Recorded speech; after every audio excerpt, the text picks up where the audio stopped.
Woj that could impact what happens in the draft tonight. But taking a broad picture of the draft right now, Jay, what's the characteristic of what we're going to see tonight? Well, first of all, no draft prospects have ever gone through a journey like these draft prospects. I can't imagine the emotion of R.J. Hampton and the other draft prospects on what is the biggest night of their lives professionally.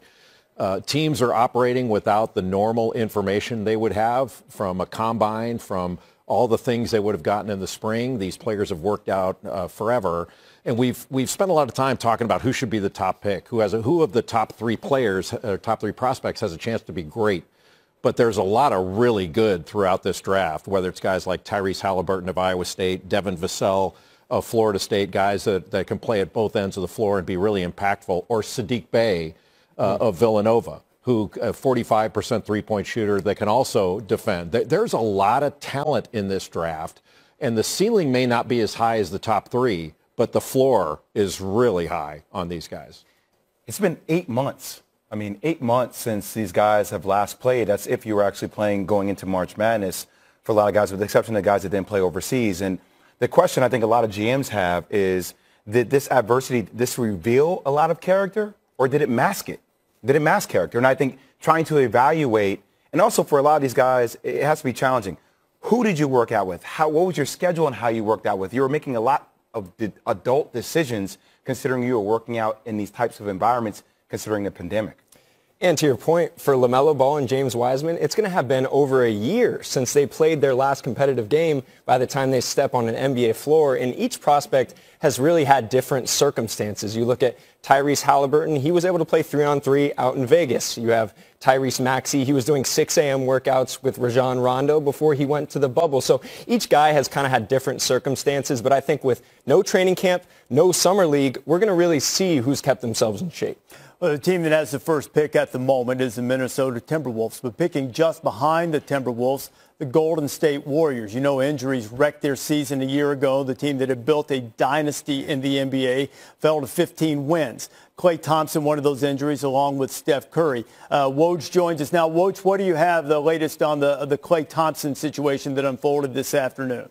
Reese, I was told Klay Thompson was in Southern California working out today, playing a pickup game.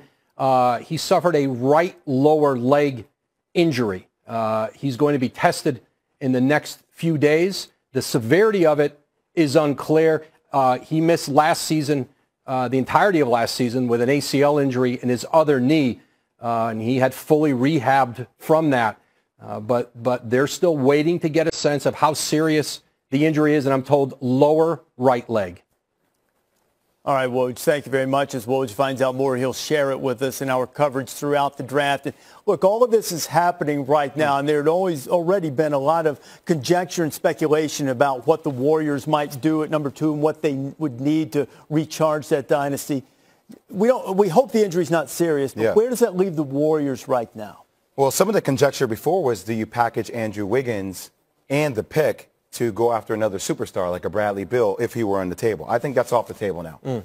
I think considering the injury to Klay Thompson, you need Andrew Wiggins more than ever. I think if you're that team, if Golden State, you trade down. I think you say, hey, look, the Bulls put an offer on the table. It was for Wendell Carter in the 4th pick. You get your big that you were looking for, maybe that if you're going to get with James Wiseman or something of that sort before.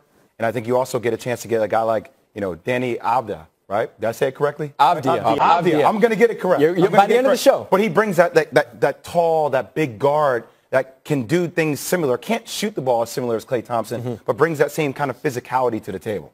I think you have to look at LaMelo Ball, honestly. I think they need to take a long view as they're approaching this draft and look toward the future. The first option should obviously be a guy who's ready to play now, but LaMelo, to me, is the best prospect in this draft. He's an elite playmaker. I think he's going to be one of the best passers in the NBA from the second he steps on the floor. He can make guys around him better, and I think he'd really fit alongside Steph Curry. Honestly, Steph is not a ball-dominant guy. He's into his 30s. He doesn't want to pound it. He likes to get shots off of movement. He likes to run off of screens, handoffs, and I think that could be a really interesting pairing.